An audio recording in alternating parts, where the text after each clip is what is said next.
Hey guys, this is Mike Mercatoris here with Slifer Smith and Frampton Commercial and Entrepreneurial Real Estate Division. I just wanted to take a second and reach out during these unprecedented times in our valley and in our country, and let you know we're here if you need assistance. I know a lot of us are going through some strange times, so I just wanted you to know that we're here for you. For those of you who don't know me, in my other life before launching this commercial and entrepreneurial real estate division, I was in restaurants. I developed, I designed, I built, I bought, I sold, I partnered in, and I consulted on a lot of restaurants up and down the Roaring Fork Valley. I see a lot of these restaurants and these amazing operators on social media right now doing their part to support the community. And I got to tell you, it's incredibly inspiring seeing these small business owners and these entrepreneurs out there rallying and doing what they can to take care of the people that take care of them. So keep it up. You guys are doing an amazing job as a community. And so thank you so much. As you can imagine, I've been receiving a ton of calls from both tenant entrepreneurs and from landlord entrepreneurs, on how to handle this situation we're in right now. And what I've been telling them is, first of all, to keep this in mind that we're all in this together.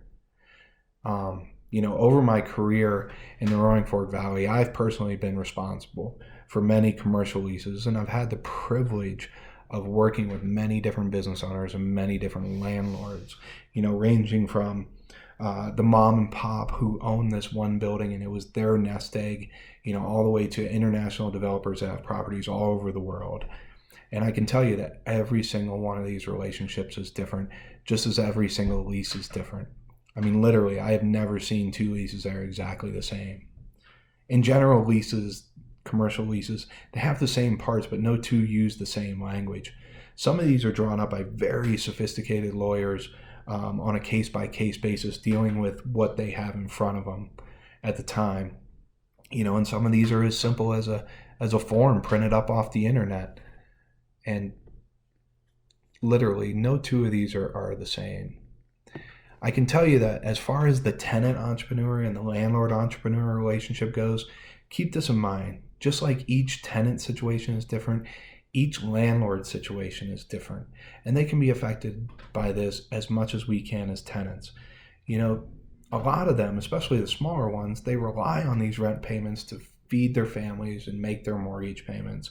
So their ability to help out during this time is going to be based on, the person above them, whether it's the bank or, a lender or corporation, whatever it is, what that person can do to help them. So, just keep that in mind. We are in this small valley, we have a lot of different types of landlords. And at some point, these landlords and their entrepreneurial careers, just like us as tenants and business owners, they made a decision to buy a building as part of their entrepreneur strategy, just like we made the decision to launch a business or sign a lease or whatever. And I want you to know that these landlord entrepreneurs, they do remember what it's like to be a small business, and maybe even tenants themselves at one point. So as we move forward in the COVID era, we were reminded how we are all really bonded together, whether it's through our bond of community or, in our case, our bond as entrepreneurs. The days of the landlord-tenant or landlord versus tenant and tenant versus landlord relationship or mentality, it needs to go away.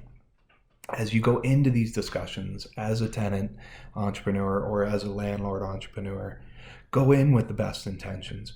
Keep your communications open, often, and honest, and we will get through this. Things may change on the other side, but if we keep these communications open, often, and honest, they can change for the better. So in conclusion, if you're worried or you need a second set of eyes, or maybe even just a sounding board, don't hesitate to reach out to us. While we're not attorneys, and only an attorney can tell you your legal requirements based on your specific lease or your personal commitments, we are currently having these discussions with both tenant entrepreneurs and landlord entrepreneurs, so we do have a perspective on what's going on. So if you need help, we're here to help. but most importantly, stay happy, healthy, and safe out there.